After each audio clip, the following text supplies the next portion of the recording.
Hello everybody, this is Stephen Pugh of the Home Bible College. I want to do a small lecture on the subject of the book of Zephaniah.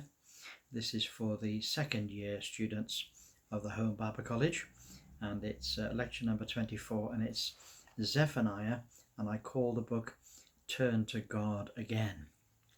So let's have a little review. Now this isn't a big book, it's just 3 small chapters.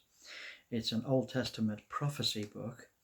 Zephaniah writes to warn Judah of the coming day of wrath and the hope of the Messiah's return.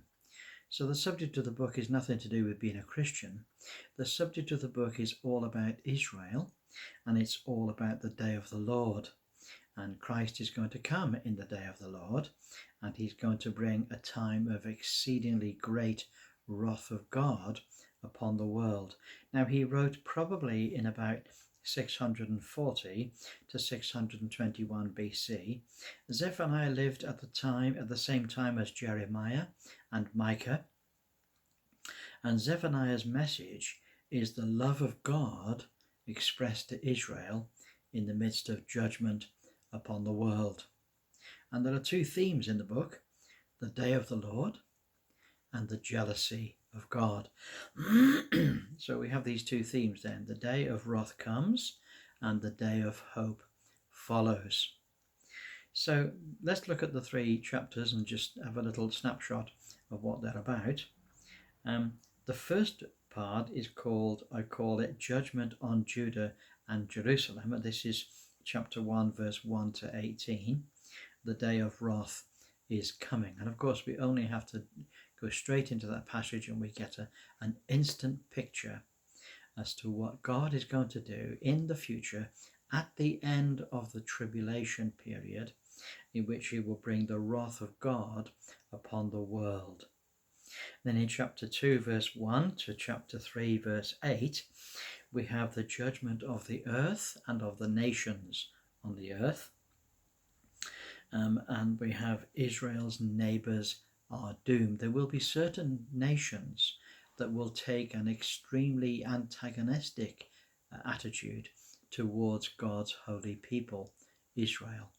And those nations that are against him, they will be judged very strongly. But there will be other nations that will take a favourable attitude towards Israel, and they will be rewarded, and they will live, and they will go on into the Messianic kingdom, there to experience the blessing of God forever.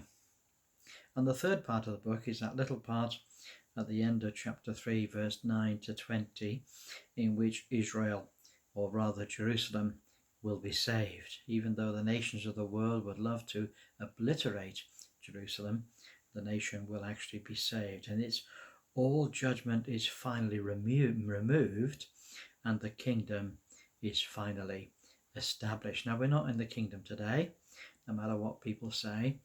These things, this day of wrath has never come upon the world yet, nor has the return of Christ come in person into the world to establish his kingdom yet, and Israel and Judah have not been gathered from all the nations yet. There's been a beginning, but there is a tremendous more gathering yet to be done. And so this is the little book of Zephaniah. It's not about the church. It's not even really about the days in which he lived. It's actually a book which is about the coming kingdom and the end of the tribulation period.